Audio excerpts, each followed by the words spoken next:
1 Reis capítulo 6, versículo 34 ao 35. Oséias capítulo 14, versículo 5 ao 6, diz assim: 2 portas de madeira de cipreste, e as lavrou de querubins e de palmas, e de flores abertas. Os serei para Israel como orvalho, ele florescerá como lírio, e lançará as suas raízes como o cedro do Líbano. Estender-se-ão os seus ramos, e o seu esplendor será como da oliveira, a sua fragrância como a do Líbano. Todas as partes do edifício relacionadas com o templo estão cobertas, revestidas de madeira. Em todos os painéis de madeira havia querubins e palmeiras lavradas. Os querubins representam a glória do Senhor, manifestada sobre as criaturas. Entre os querubins havia palmeiras, que representa a vitória de Cristo e o poder de Cristo, que é eterno e perpétuo. Os querubins e as palmeiras não são pintados na madeira, mas lavrados. Isso revela que, como os painéis, temos de ser lavrados pelo Senhor. Quando encontramos determinados irmãos, temos a sensação de que sobre eles há algo que foi lavrado pelo Senhor. A vitória de Cristo e a glória de Deus foram lavradas neles. O poder eterno, o frescor e a vida sempre viva foram lavrados no seu ser. Eles têm esse tipo de imagem e impressão aonde quer que forem, por causa do lavrar do Senhor. Em Oséias capítulo 14, versículo 4 a 8, temos um quadro de Israel na restauração, como revelado em Oséias. Ele será como orvalho para Israel. Israel florescerá como lírio, que representa uma vida pura, que confia em Deus, e lançará suas raízes como os cedros do Líbano, um símbolo de permanecer firmemente na humanidade elevada de Cristo. Estender-se-ão seus ramos, um símbolo de florescer é propagar-se. Seu esplendor será como da oliveira, que representa a glória ao dar fruto. E a sua fragrância será como os dos cedros do Líbano, que representam o doce aroma de uma vida vivida na humanidade elevada. Os que se assentam debaixo da sua sombra, um símbolo de ser protegido pela graça suficiente desfrutada por eles. 2 Coríntios capítulo 12, versículo 9. Eles serão vivificados como cereal, que simboliza ser cheio de vida para produzir alimento que sacia, e florescerão como a videira, um símbolo de florescer para produzir bebida que alegra. A fama de Israel será como o vinho do Líbano, que representa um bom nome que se propaga como vinho saboroso. Espero que esta seja a situação em todas as igrejas do Senhor. Então seremos como lírios, cedros do Líbano, oliveiras e videiras em flor. Efésios capítulo 1, versículo 19 ao 20, fala da suprema grandeza do seu poder, que ele exerceu em Cristo. A igreja é o lugar onde Deus demonstra a operação da força do seu poder, segundo o poder que ele exerceu em Cristo. Aqueles que têm poder não têm necessariamente força, e aqueles que têm força não têm necessariamente poder. Mas aqui vemos a força do seu poder. A mesma força de poder que Deus exerceu em Cristo, agora opera de semelhante modo na igreja. A igreja é igual ao Senhor ressurreto, não apenas em natureza, mas também em poder.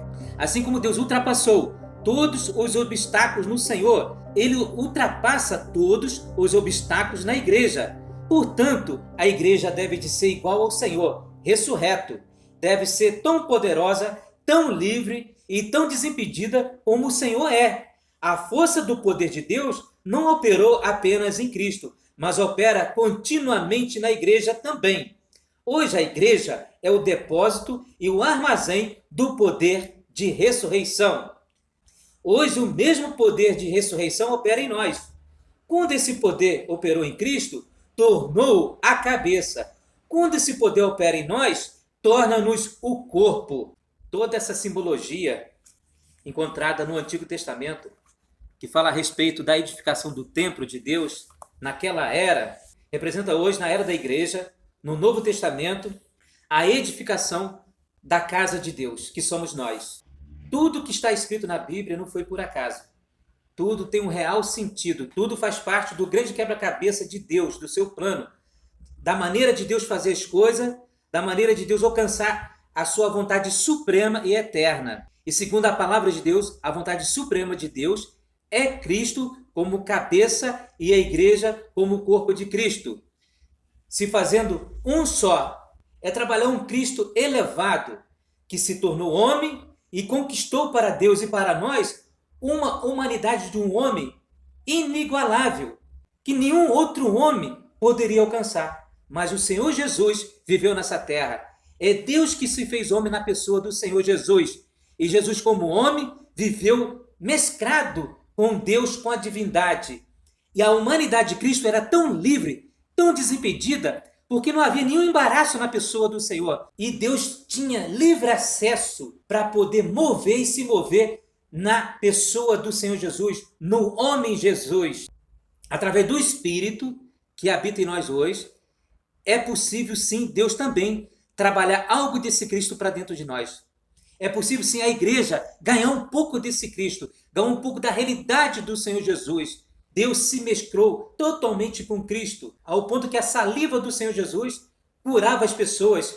Até a saliva humana de Cristo estava misturado com Deus, com a força do poder de Deus.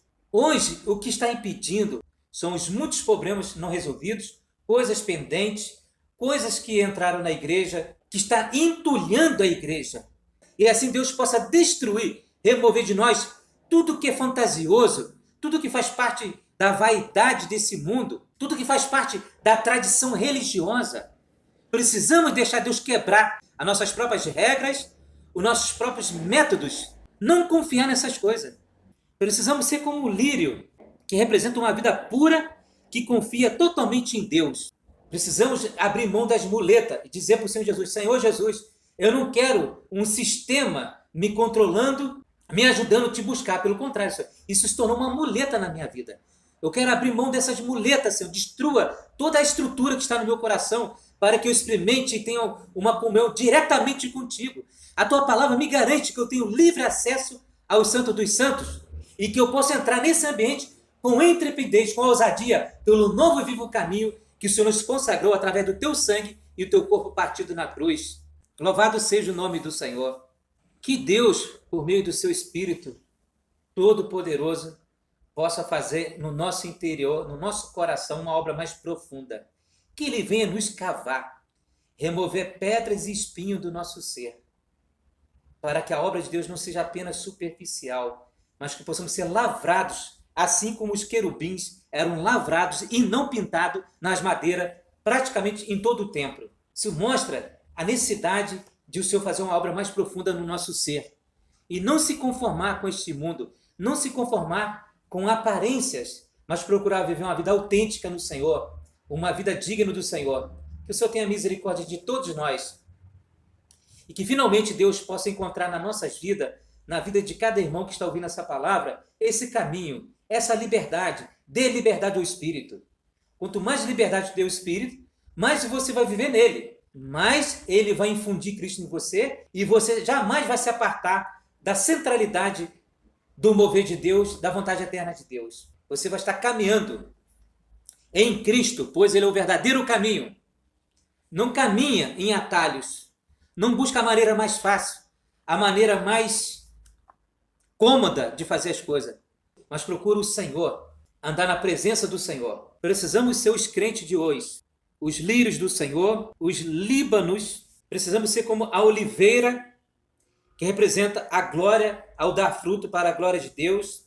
Precisamos ter a fragrância dos cedros do Líbano, que representa termos o perfume de Cristo. Estar descansando sobre a sombra do Senhor, debaixo da sua sombra, estando protegido pela graça suficiente. Saber que o Senhor é suficiente para nós. Não se apoiar, não confiar em outra coisa. Saber que Ele tem rica provisão, que o Senhor é o nosso pastor e nada nos faltará. Amém. Glórias a Deus. Eu paro por aqui. Fica com Deus, a paz do Senhor Jesus. Até a próxima.